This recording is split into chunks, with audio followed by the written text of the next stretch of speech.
कम बोलने वाले लोग बुद्धिमान क्यों माने जाते हैं और कम बोलने के क्या फायदे हैं? दोस्तों, क्या आप जानते हैं कि कम बोलने वाले लोग बुद्धिमान क्यों माने जाते हैं? अपनी वाणी पर संयम रखें। हम देखते हैं कि जरूरत से ज्यादा बोलने की आदत के कारण ही आए दिन लोग नई नई समस्याओं में फंस जाते हैं। तो दोस्तों, आज हम स्कूल में इसी विषय पर बात करने वाले हैं, तो वीडियो पर ध्यान दें, अंत तक अवश्य सुने। वाणी पर संयम न रखें, अपनों के रिश्ते भी खराब होते हैं और मानसिक तनाव के भी शिकार हो जाते हैं।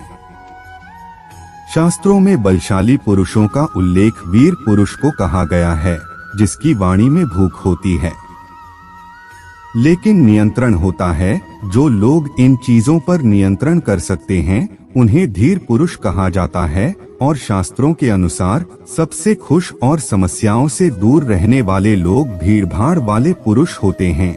जो लोग कम बोलते हैं उन्हें बुद्धिमान क्यों माना जाता है? जो लोग कम बोलते हैं उनमें सुनने की क्षमता अधिक होती है। जो लोग अधिक सुनते हैं उनका ज्ञान बढ़ता है और वे अधिक बुद्धिमान बनते हैं। जो लोग सुनने में अच्छे नहीं होते वे कभी कुछ नहीं सीखते। वो कहानी जो बहुत बोलती थी। हम आपको कम बोलने से जुड़ी एक कहानी बताने जा रहे हैं, जिससे आपको पता चलेगा कि चुप रहने की ताकत क्या होती है। एक बार गुरुकुल में एक शिष्य राहत थे।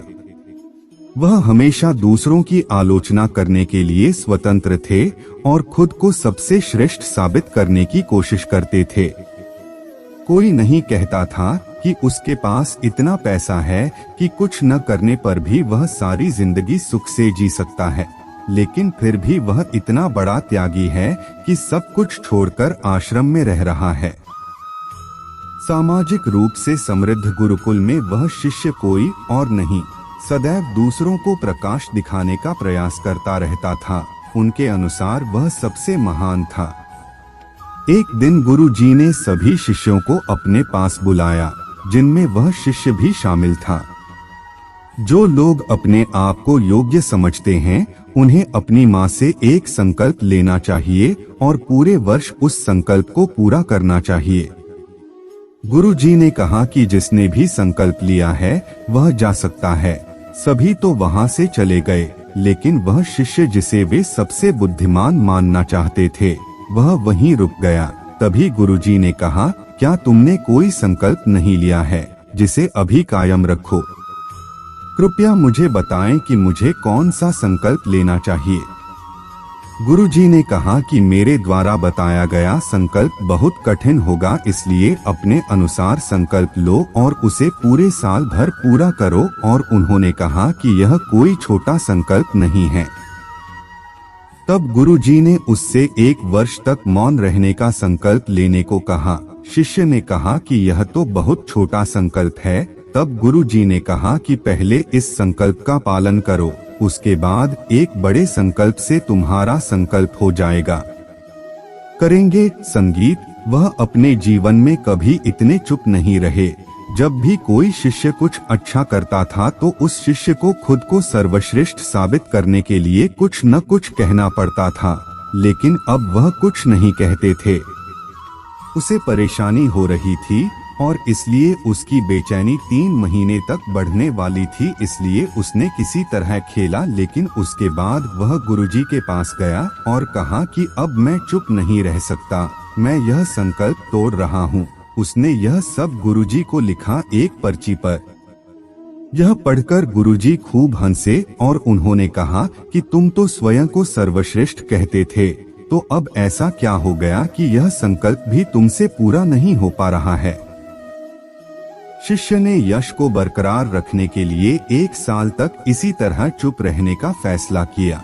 जैसे जैसे दिन बीतते गए और आगे जाकर वह नई नई ऊंचाइयों से उगने लगा।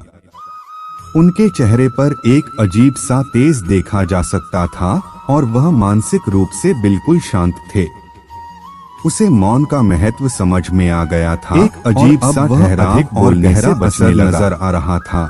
अब उसे समझ आ गया था कि खुद को श्रेष्ठ साबित करने से कुछ हासिल नहीं होता, बल्कि खुद को विनम्र बनाए रखने और खुद को दूसरों से कमतर मानने से ही हम आगे बढ़ सकते हैं। संगीत, क्योंकि अगर हम सोचते हैं कि हम श्रेष्ठ हैं तो हमें अपने विकास की परवाह नहीं है, लेकिन अगर हम आपको श्रेष्ठ नहीं मानते हैं तो हमारी माँ को राहत महसूस हुई कि हमें खुद में सुधार करने की जरूरत है और इसीलिए हम खुद में सुधार करते हैं। कम बोलना स्वास्थ्य के लिए लाभदायक होता है। कम बोलना भी स्वास्थ्य के लिए अच्छा माना जाता है, क्योंकि अधिक बोलने से हमारे शरीर की शक्ति नष्ट हो जाती है। अगर हम बिना वजह या बिना जरूरत के बोलते रहते हैं तो इसका हमारे स्वास्थ्य पर नकारात्मक प्रभाव भी पड़ता है। यह जरूरी नहीं है और फिर भी हम ज्यादा बोलते हैं तो रिश्ते में मिठास बनाए रखने के लिए कम बोलना बिल्कुल भी जरूरी नहीं है।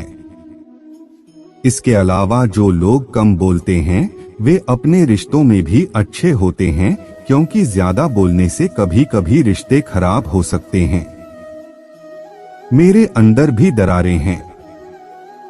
जो लोग बहुत ज्यादा बोलते हैं उन्हें कभी कभी यह भी याद नहीं रहता कि उन्होंने किस समय क्या कहा है और उनकी कुछ बातें सामने वाले को बुरी लग जाती हैं, जिससे उनके रिश्ते खराब हो जाते हैं।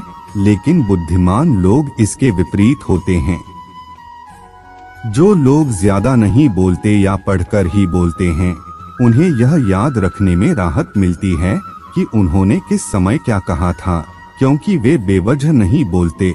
इस वजह से वे अनजाने में बुरे शब्द बोलने से पीछे हट जाते हैं और इस वजह से उनके रिश्ते खराब हो जाते हैं।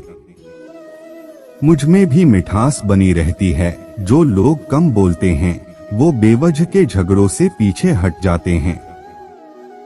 अगर एक पक्ष को एक शब्द बोलना हो तो दूसरे पक्ष को 100 शब्द बोलने पड़ते हैं। इसी तरह मामला बढ़कर लड़ाई झगड़े तक पहुंच जाता है। लेकिन जो समझदार लोग होते हैं वे वहीं बोलना पसंद करते हैं और वहीं बोलना पसंद करते हैं। जहां हल्ला बोलने का डर हो, लड़ाई तो लोग करते ही नहीं। बुद्धिमान लोगों को कम प्रयास में अधिक सफलता मिलती है। यह बुद्धिमान लोगों की निशानी है कि उन्हें कम मेहनत में अधिक लाभ मिलता है। उदाहरण के लिए एक गधा एक दिन कम काम करता है और बदले में उसे कुछ घास ही मिलती है। गधे में कोई अकाल नहीं होता, क्योंकि घास जंगल में मौजूद होती है और उसके लिए उसे दिन भर कम करने की कोई आवश्यकता नहीं होती है। लेकिन इतनी भी उपलब्धि हासिल नहीं हो पाती। इसके विपरीत कुछ बुद्धिमान लोग ऐसे भी होते हैं जो कम मेहनत में ज्यादा सफलता हासिल कर लेते हैं।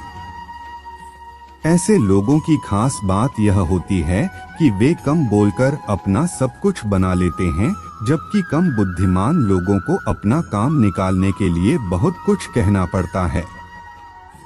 आपने देखा होगा कि घर के बड़े बुजुर्ग जो बात एक बार कह देते हैं उसे मान लेते हैं, लेकिन वहीं दूसरी ओर अगर दूसरे लोग किसी बात को बार बार कहते हैं तो भी उस पर अमल नहीं होता है। क्योंकि बड़े लोग बुद्धिमान होते हैं इसलिए उनकी बातों का सम्मान किया जाता है। भले ही बड़े लोग एक बार भी कोई बात कहें तो उसका सम्मान किया जाता है, लेकिन घर के अन्य सदस्यों को बुजुर्गों जितना बुद्धिमान नहीं माना जाता है, इसलिए कभी कभी उनकी बातों का सम्मान नहीं किया जाता है। दोस्तों, मुझे उम्मीद है कि इस वीडियो को सुनने के बाद आप समझ गए होंगे कि चुप रहने की क्या खासियत है और साथ ही कम बोलने वाले लोगों को बुद्धिमान क्यों माना जाता है। तो दोस्तों, मुझे उम्मीद है कि आपको यह वीडियो पसंद आया होगा और अगर आप नए हैं हमारा चैनल तो वीडियो को लाइक करें और चैनल को सब्सक्राइब करें। आपके एक लाइक से हमारा हौसला बढ़ता है और हमें प्रेरणा मिलती है। धन्यवाद।